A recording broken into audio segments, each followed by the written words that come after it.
Good afternoon, Jamin. You just finished up your campaign kickoff rally. Thought we'd ask you a few questions, give you a chance to expand on some of your thinking processes. Thanks, Don. For all intents and purposes, you're asking the voters of District 4 to throw out the incumbent to be replaced by you.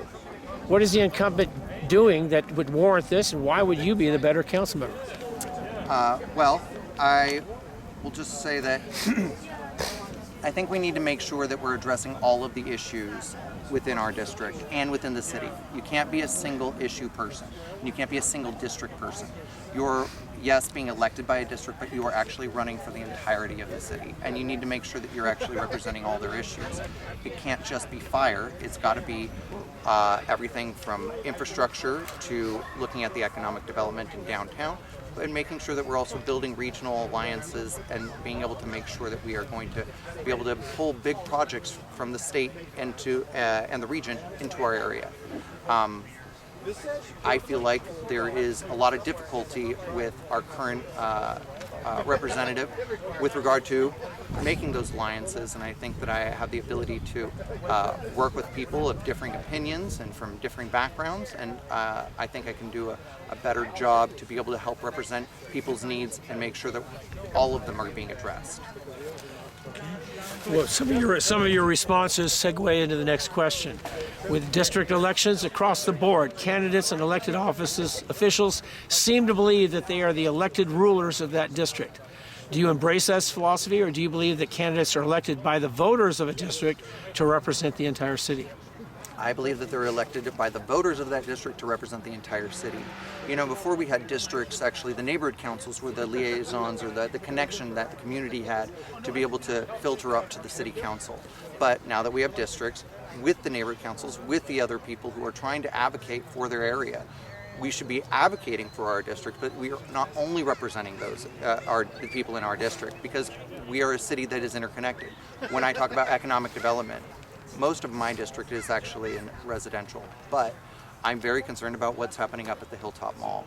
I'm worried about what's happening down on Main Street, and I think that you have to have your eyes on all of the needs of the city, and you have to know that you are helping bring forward the needs from your district.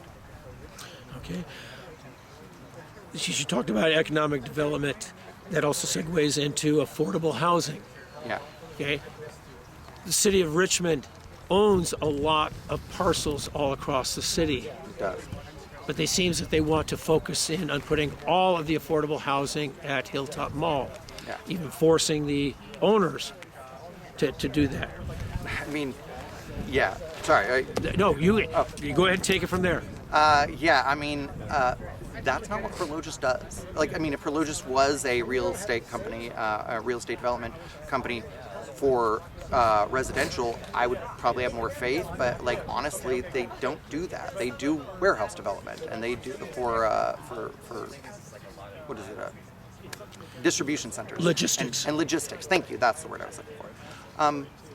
And it's not to say that the Hilltop Mall can't be expanded and looked at various different types of uses, like it can have some residential, but it can't all be residential, because residential, it comes with an infrastructure issue where you're not going to have a tax base that is going to increase over time, especially with how our state runs our taxes for property. It ends up being more costly in the long run as those homes start reaching their end of life. We need to be looking at something that is going to be more commercial and retail, provide opportunities for people to be able to start their businesses and be able to grow their businesses, be able to bring large business in. Currently, here in Hilltop Park, we're in a food desert. They actually don't have a grocery store that is a reasonable distance without having to go to a different city. And these are the sorts of needs that we have in our area. And while, yes, we need to have some housing, that needs to be spread amongst all of the city. We currently are only looking at one location. We need to be looking at all of the places where there's already the infrastructure for housing to be developed, where there is already the connection for transportation lines, whether bus or good access to the roads if they're driving. But to put them all in one area, I think puts a heavy burden onto one particular part of town. while trying to spare the others, and I don't think that's fair. And as well, I think it's something that the residents around here are not open to, and quite frankly, you need to be able to, when you're doing any sort of large-scale changes of a city, you need to make sure that the residents are brought along with on that journey, and I want to make sure that they are brought along with, and I hope that Prologis will look at other layouts than what the city laid out for them.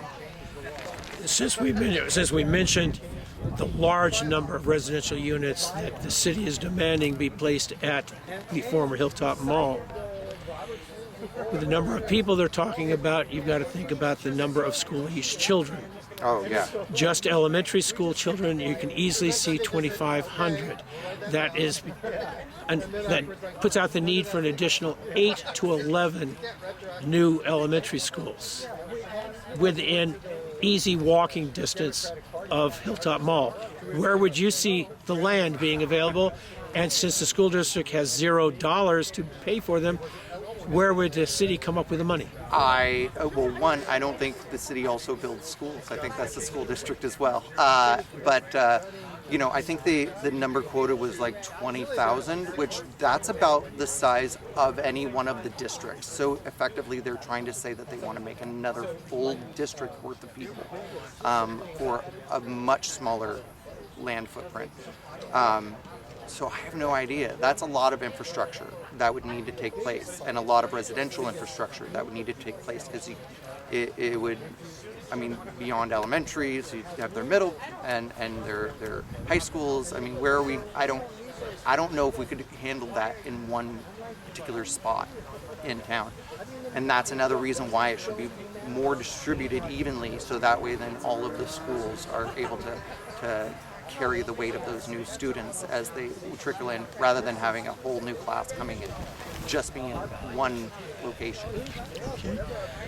Both inside and outside of District 4, people have come to believe that the incumbent is the queen of El Sobrante, as if El Sobrante is actually just a Richmond neighborhood.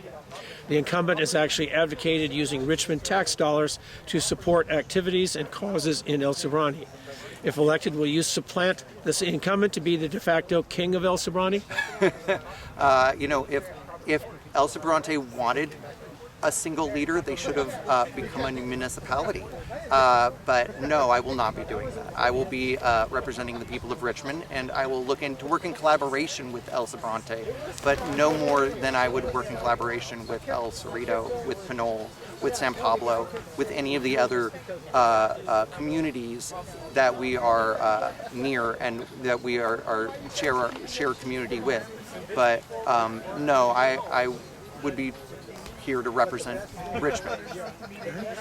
Many of our Richmond neighbors believe Richmond needs more businesses to diversify our tax revenues, to offer employment opportunities, and offer neighbors places to shop. The current council has different thoughts on this. How would you make a difference here? Well, one of the things that I was really hoping was there was success with the lot, trying to get these small food vendors to be able to have a location, to be able to do their making and vending of food, and having them a location where they can go do that. Similarly, I think we should be activating a lot of our downtown space and other spaces where we could be able to have people who are makers for various things. We've got a lot of home fashion makers, home seamstresses. I run a small business, and people who do a lot of art. We have a lot of artists, but we don't have gallery space. We don't have venues for people to be able to sell these wares, so they end up vending their art and whatever their crafts are in other cities, and pushing them out. And rather than instead, what we should be doing is we should be trying to look at some of the options of how we could activate some of the spaces to be able to have for vendors who are making non-food items, to be able to help grow and build those businesses. But as well, I think this goes with trying to work on a regional level. We have to be looking at what are the other cities doing around us to be able to draw people in and be able to draw new businesses, and be able to try and work with them to be able to try and collaborate how we can build a stronger economic ecosystem here in Richmond, and so that way people don't feel like, you know, there's this is the shopping area, this is Richmond, this is another shopping area, this is Richmond. We need to be able to try and take the lessons of what they're doing right and be able to bring those home. I mean, one of the simple things that I think that we could do is we could look at what Oakland and San Francisco have done to help with their permitting process. So I've heard many times that permitting can be very difficult here in Richmond, and I think there's ways that we can probably streamline that to help get people out the door a little bit faster, and we're not holding people back from being able to build economic vibrancy here in the city. Okay. As a former prominent member of the Richmond Progressive Alliance, you were well known for your close associations with the RPA. Now, however, you seem to have distanced yourself to the point where prominent RPAers are reluctant to support you. Care to comment on this turn of events? Well, I would just say that I was a part of the organization for many, many years, but I was a part of the organization for many, many years, and you know, I think over time there is a change of leadership, but as well there's a change of how people see values and whether people need to be in complete adherence or whether people are allowed to have differing values. And I found that I had a number of issues that I was finding myself not agreeing with them on, and the stance that they were taking, and there was there was flippance with regard to the feelings of other people. And so I felt that that's not what I want to bring to my community. I'm not trying to write people off because they disagree with me. I want to find the things that we can work on together that we do agree on, and figure out how to, the things that we do perhaps differ our opinion on, figure out where we can meet either in the middle on those, or whether we can work out a solution where we can all agree. But the adherence to having to be lockstep and uncompromising, I think was really problematic, and that was what I was really stepping away from. And as well, I think there's a lack of valuing the work that people have been doing here in the city for many, many years, and thinking that people who are working to do the right thing for the Richmond community, if they didn't do it with the RPA, somehow it doesn't matter. I think that's completely wrong. We have to be looking at people doing what's better for the community of Richmond, no matter where they come from.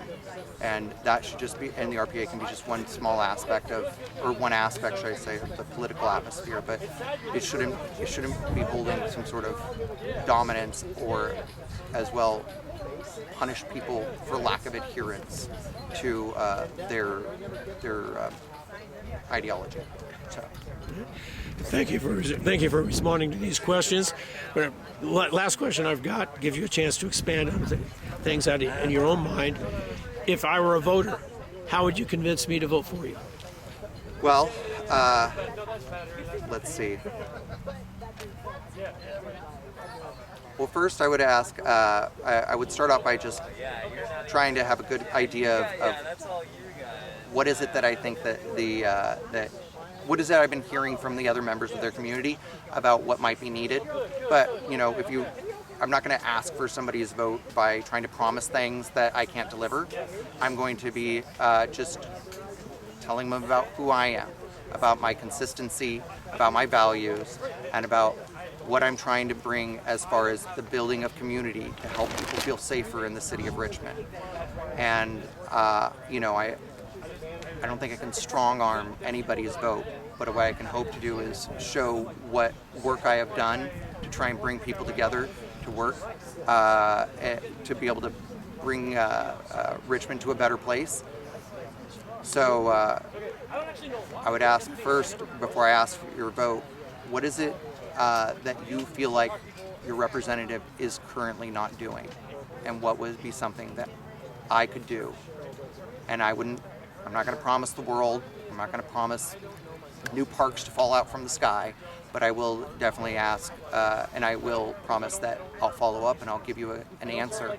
And if we don't like the answer, maybe because it's too pie in the sky or it's too much money, at least I'll be honest and try and show people that, well, maybe we can find an alternative. Let's work on that together, and let's try to address that issue.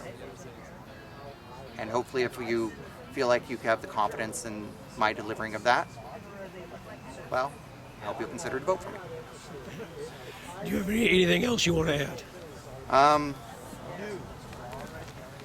Yeah, I would like to say that, I am a person who tries to work with everybody. I try to understand people before I make a judgment about who they are.